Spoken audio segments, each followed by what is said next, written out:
Community Cats podcast. Ready? Let's go.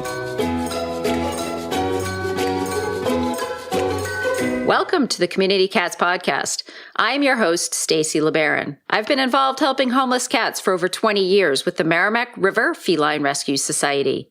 The goal of this podcast is to expose you to amazing people who are improving the lives of cats. I hope these interviews will help you learn how you can turn your passion for cats into action. Today, we are speaking with Michele Tilford. Michele is an advocate for educating people about the benefits of cat-assisted therapy, both as handlers and for organizations that might benefit from team visits.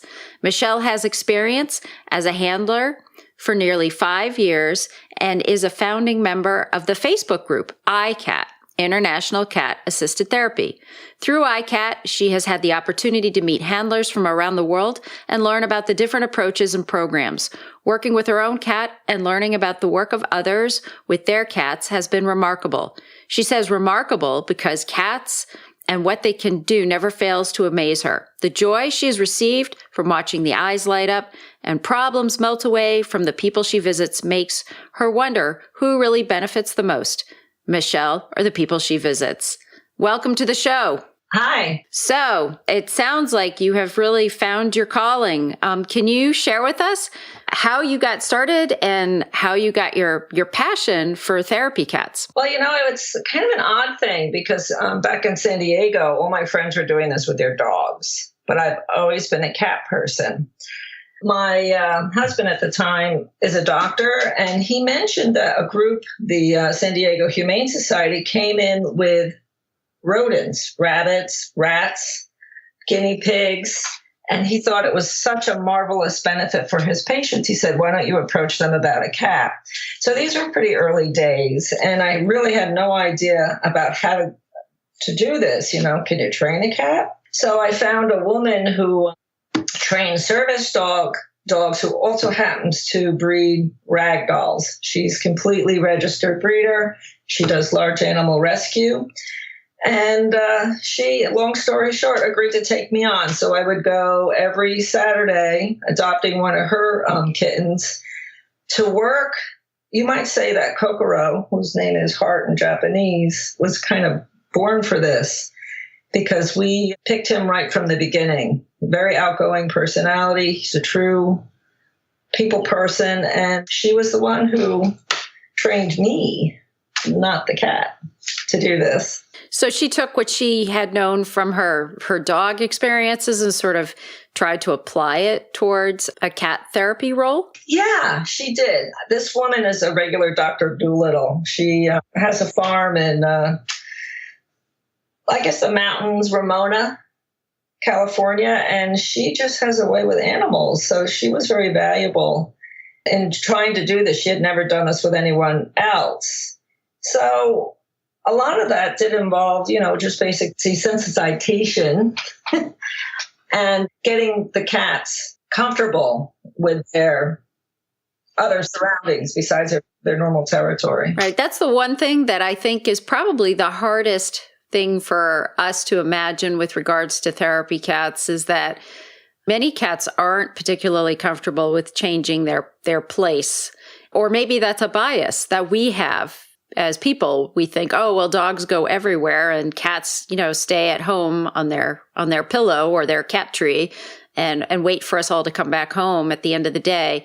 But maybe that's not correct. Are there certain cats that are better suited to that? Or could any cat, be a therapy cat? I think what it is, cats are generally very territorial and they are very comfortable with what they know. Yet, I had this experience when I lived in Queens where there was we could never trap them, feral cats in the backyard. And one of them approached my husband. And Pepito decided, you know what, I think these humans are the better way to go. Because the other cats, you couldn't even get near them. This is many years ago, before I really got too involved in cats at all. And I see this.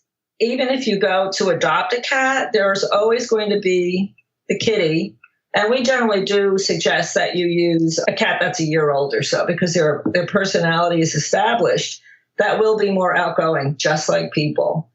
So I would say, just to recap, that cats generally are not as outgoing as dogs. Dogs, as we all know, like to have a whole gang of them. Cats, not as much. So if somebody was interested in having their cat become a therapy cat, what's the process in that? Okay, well, if your cat has an outgoing, curious, calm personality, what we start with is desensitizing your cat. At the same time, and we only use positive reinforcement. That I cannot stress enough. In other words, you want to emphasize the good thing that your kitty's doing and not the negative. But you basically ignore the negative stuff, or you use deflection, kind of like with kids. So you say, well, if you do this, you'll get a treat or a praise. A big part of it is figuring out your cat's motivation. So we start with getting your cat used to a harness. There's many different types of harnesses. Also, creating a safe place that travels. So you really want them to be comfortable in their carrier. And on our website, we actually do have instructions, and there are always people on call to help with the questions that you might have. And this is on the cat therapy page. The iCat is a private group by invitation or request, and the fan page is an open public Facebook group. And we do pretty much have people around the clock that will answer your questions, as well as information on the site already. So the best way, is to get them used to a carrier, and then you start taking them in a nutshell, because it does take time to actually do that, 2 to 3 weeks to do each new thing, depending on your cat. You start bringing them places to get them used to going out of their territory. Interesting. And there's a difference? I know, there's therapy dogs and then there's service dogs. Is there any confusion around that with regards to cats, or is everybody pretty much on the same page talking about therapy cats? Yes, that's a big thing. And it all started with a few, not started, but I think it came to a really unleash the torrent of misinformation with YouTube videos of they're delightful of an autistic child with their cat. I think they were in the tub.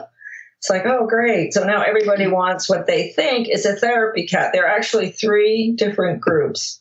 There are emotional support comfort animals. And these are all definitions provided by the Disability Act site. And those, all you need is a note from your doctor. Don't buy anything. Don't go to the websites that say they're selling them. The certification or registration or whatever they call it, it's not necessary. As we may have heard, airlines have been cracking down on what constitutes a therapy cat or comfort animal. And those are just a personal pet that somebody will have. And not to say that they can't do wonders. They are wonderful.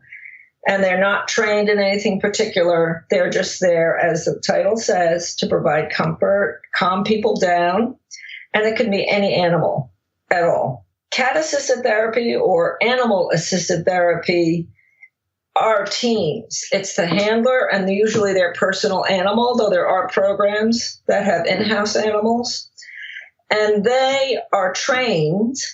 They have to understand a few basic commands for cats, be leash trained and carrier trained, and be comfortable with loud noises and outgoing.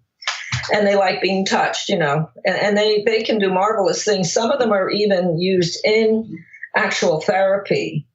I know in Germany, they really utilize cats in a very incredible way. I wish I had some examples. And that could be another person for you to interview.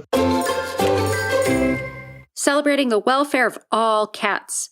The International Cat Association is the world's largest genetic registry of pedigreed cats and the #1 registry for non-pedigreed cats and kittens, known as household pets. Whether you adopt or shop, the International Cat Association is the one-stop shop for all cat lovers. The International Cat Association is more than 6,000 members in 104 different countries who all speak the language of cat lover by helping make an impact on the health and welfare of all cats.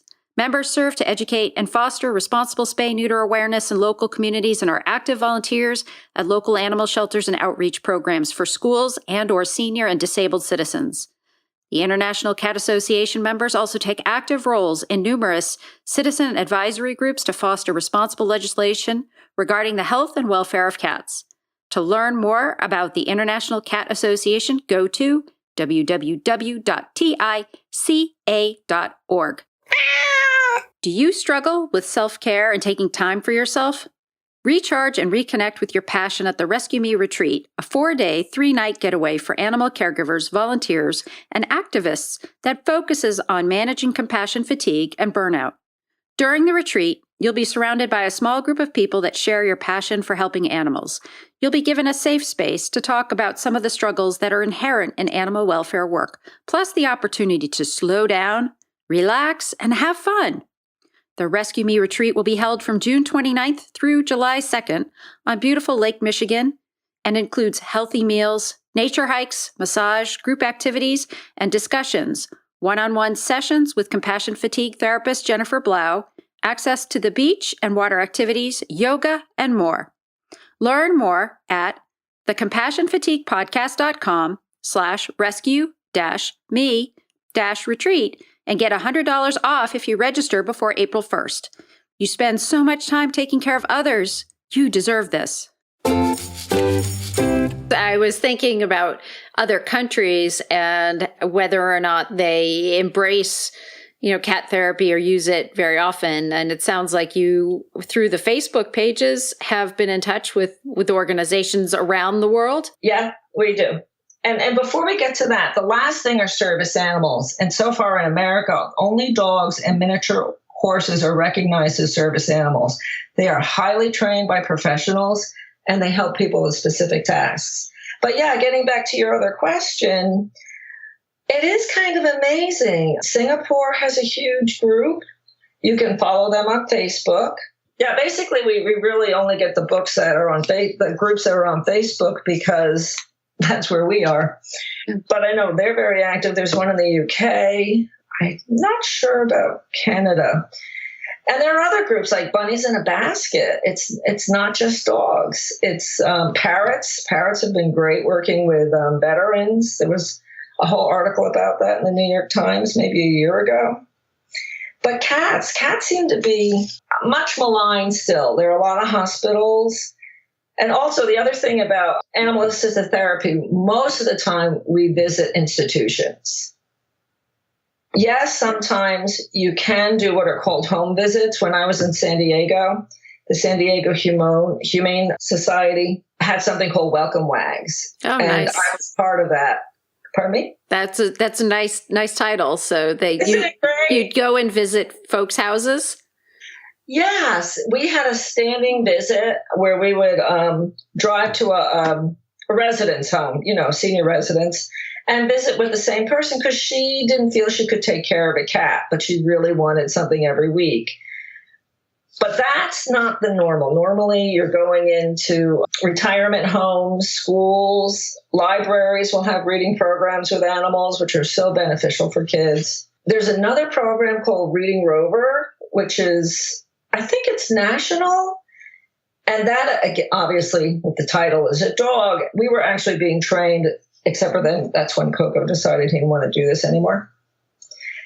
And that's about outreach to kids, especially in the city, who have never had an animal and they don't really understand how do you treat animals, which I thought was kind of fascinating. And it's all done through books. And you have your dog or your cat there to introduce kids to the positive benefits.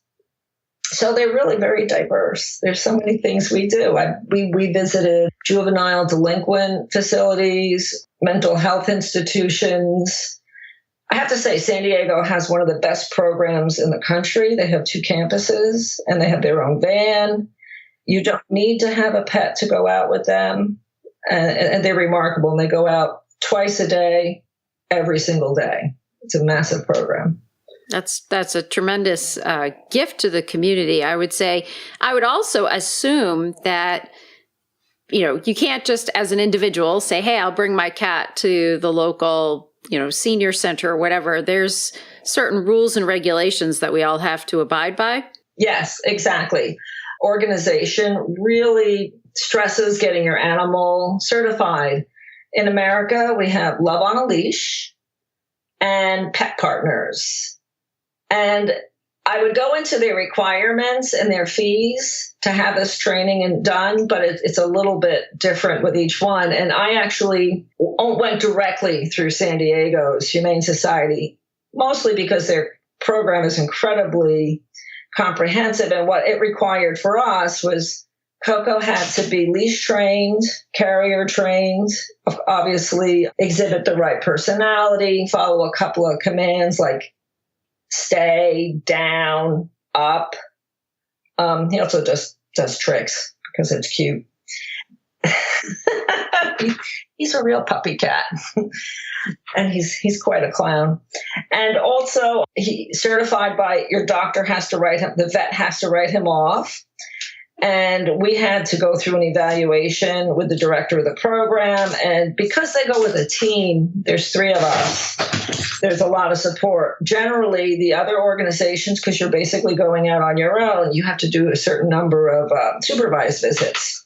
So it's not just getting a cat and taking them someplace. It actually involves a bit of a commitment. And I would say the most important thing is really getting to know your cat. Understanding their safety has to be number one. And you really have to understand what they need. Are they tired? Are they grumpy? Do they want to stay a little longer? All these kinds of things. I think that's probably one of the best things is that relationship, that bond that the handler does form with their partners. How long does a standard visit last? Is it just an hour or do they stay like half a day? How long can a cat last? That's a really good question. And I can't completely give you an answer other than referring back to what I said about really being able to read your cat. At the San Diego Humane Society, they limited all, and we had a whole crew of not just Coco, but probably 6 to 7 of our rodents who went with us 20 minutes. And we would do 2 places. Now that involves traveling. So you're probably out for maybe 4 hours for him, the whole visit, going to the volunteer, loading up the other animals, blah, blah, blah. Some of our volunteers bring their cats out for an hour. Coco has done educational outreach here in East Bay. And again, we were out for 2 or 3 hours. But again, they take a break. Anytime they look like they want one in their carrier, you have them hop back in and say, oh, Coco needs a little rest. So it really kind of varies. It also depends on your cat, kind of like people, they're all different. Mm-hmm. We had some times when I was with the Merrimack River Feline Rescue Society where we had adopted cats into nursing homes so that the nursing home, had their own cat for the whole facility. They were not necessarily trained as therapy cats. We would just sort of identify them as having a good personality for that environment. But now I'm thinking about it, they probably, as you said, they aren't necessarily therapy cats because they're living in the moment. So there may be more of a assistant cat or, a companion cat or whatever. But still, some of those therapy tools are helpful. Absolutely. And I think in a situation as marvelous with that is probably the only difference is the cat is leading the program maybe in that situation. And they might choose to visit this person or that person.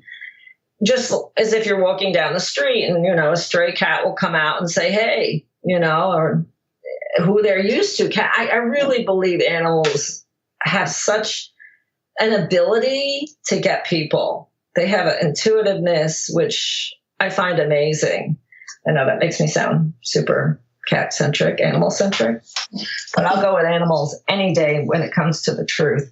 And I think that is such a valuable thing that you guys are doing that because it can make such a difference, even with people who quote unquote don't like cats. My mom never liked animals and I'm her caretaker. And I'll hear her in the other room talking to Coco. It's like they're having these entire conversations. She's 86. That is got to be a benefit. Or the time at one of our visits where they're saying, oh, this was in a group setting, and there were many seniors there with their wheelchairs in a circle.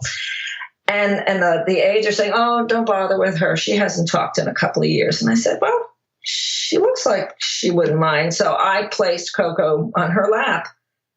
And do you want to know, all of a sudden she started to talk? The aides were amazed. They're kind of magical. So you never know. Yeah, it is fantastic what animals can do to folks. My mom is 85 and we're discussing getting her a cat because she's had cats her whole life, but taken a little bit of a break. And now we're at a point where she is in the house a lot more. So we're thinking a cat might be a great companion for her. Yeah, I agree. So, and with that said, I just want to reiterate before we close out that it's really important that people hear that a therapy cat can be a cat from a rescue. It's not a purebred cat. It's not a special whatever, something or other cat. You know, you can adopt a cat from a local rescue and have that cat trained as a therapy cat. Absolutely. I would say 98% of our cats are adopted from rescues. They definitely. Yeah. So, Michele, if folks are interested in finding out more or joining your Facebook page, how would they do that? I can give you links on the podcast. I believe we're the only ones called Therapy Cats on Facebook. That's it. And if you'd like to, if you're really serious, it's ICAT, International Cat Assisted Therapy. And you just go for an invite and ask a few questions and you're in. And it's a very welcoming group. Again, it's international. Don't worry about if English isn't your first language. Or that if you even don't have a cat, we can help you in that process. Michele, is there anything else you'd like to share with our listeners today? I think it basically you are the one who benefit for this. It's another excuse to have a kitty cat, of course, like we need one. But what I would get back when I volunteered was immeasurable. It really was. And can't stress it enough. That's excellent. Michele, I want to thank you so much for agreeing to be a guest on my show, and hopefully we'll have you on in the future. I would enjoy that, and it was my pleasure. Thank you so much. Thank you for listening to the Community Cats podcast. I would really appreciate it if you would go to iTunes and leave a review of the show. It will help spread the word to help more community cats.